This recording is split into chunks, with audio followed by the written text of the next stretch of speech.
Good afternoon. Thank you for joining us at Toy Fair University.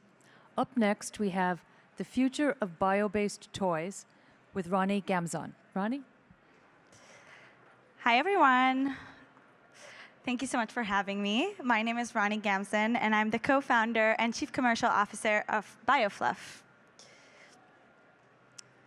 So our mission is quite simple. We want to make materials with no plastic, no compromise, and no animals.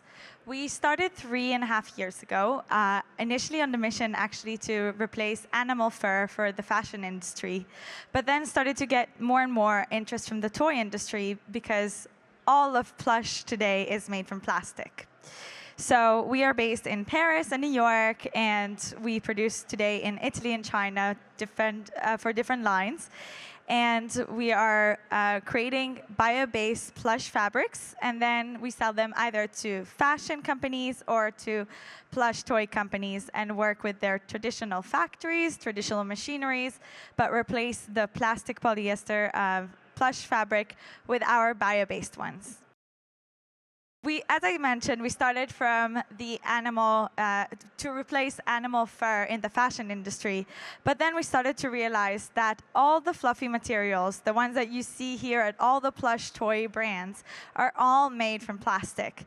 And the problem with this plastic is, of course, both the environmental footprint, but also the health issue that it's associated with. So fluffy materials, plush fabrics, they shed up to 3 times more microplastics than traditional fabrics. So this means that these fluffy, comforting plush toys that our children are always hugging are all made from super shedders of microplastics. And as you can imagine, they're always next to their face, they're next to their bodies, they cuddle them all night, and they're all shedding microplastics that then kids ingest, inhale. And that's definitely not good for their health. And today, we should say 90%, but honestly, around 100% of the plush fabrics are made from polyester or recycled polyester, which still has the same both environmental and health impact. And studies have shown that infants have 20 times more microplastics in them than adults, which is both because of the pacifiers, all the one-time, single-use plastics that are around them, but also around the plush toys, plush blankets. Everything around them is fluffy and comforting, but it's made from plastic. Well, we want to change that. So we started to work with the toy industry around 1.5 years ago, specifically through Products of Change, which is a nonprofit working on sustainability in the licensing and toy industry. And we started to ask all the big plush brands and different toy brands what were their needs for creating a solution for the toy industry. So the main ask that we got was that it has to be made in Southeast Asia. It has to have the softness and the hand feel like the polyesters. We cannot compromise on the quality and the hand feel. The initial price point was defined to us by the industry, and we needed to make something that would be made at scale. We can't have it just as a cool marketing thing that you do one time. Then, of course, the performance criteria like being machine washable and has to pass all the regular regulation certifications. So that was 1.5 years ago, and today we have our full line of fabrics. We even have the samples, which after you can all come and feel, because of course you have to feel plush. And they are all answering to those criteria. So they are made in China.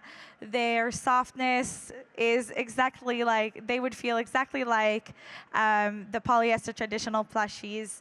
You can't tell the difference. The initial price point is validated by the industry.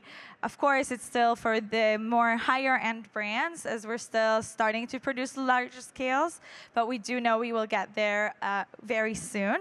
And in terms of scale, we can produce 50,000 meters a week, which is a very large scale, very commercial. And we pass all the fabric tests, and we've even done some finished toy tests with big manufacturers to validate that it doesn't affect anything in the process. It doesn't affect anything in terms of the machineries and, of course, the performance.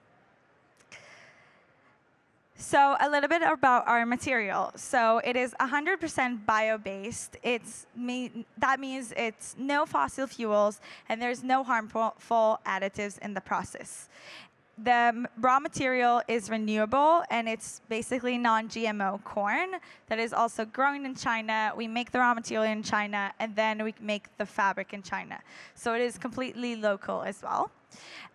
It does not compete with, so the corn that we take, some companies have some concern that it might be taken away from human or animal feedstock, but it does not. It's basically the same corn that is grown for the use of ethanol in the pharmaceutical industry.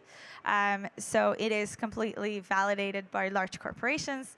And then at the end of life, the material is fully recyclable, it's biodegradable, and industrially compostable. But also that doesn't mean that the plush will degrade in your house. It's only when it's put in the right conditions that it will start to break down. So in terms of the properties, it's durable and has high strength. It matches the PET in terms of every performance characteristic. It's machine washable. It has low water retention.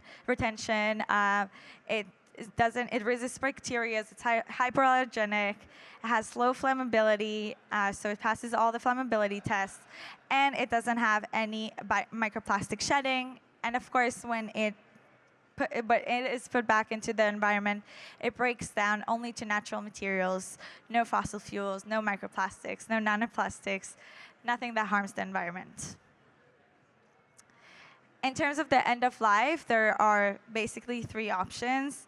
It is industrially compostable, but then if you want to recycle it, there is a recycling solution too. It could be 100% recycled, which is part of the problem sometimes with recycled polyester, where it cannot be recycled again. For us, our material could be 100% recycled, even if it's blended, even if it has dyes, it can completely go back and we can reuse it. And so it complies with all the upcoming regulations. In terms of health impacts, there are many studies that have shown that the type of raw materials that we use have a better impact than polyester and microplastics in health. And as I mentioned, infants ingest up to 10 to 20 really times more microplastics than adults, and that is a lot from all the plastic products that are next to them. For us, this is also our first solution, and we are going to create a lot more different biomaterials, all for the fluffy plush toy industry. So a lot of both textures and different raw materials. And we'll continue to create more studies to bring more information on how this impacts children's health.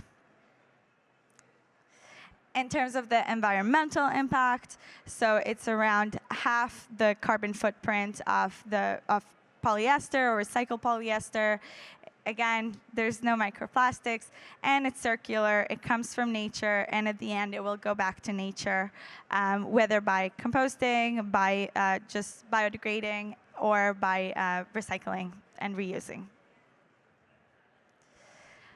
Our next steps is that we've launched a full collection that's now ready and available for the plush toy market in late 2025.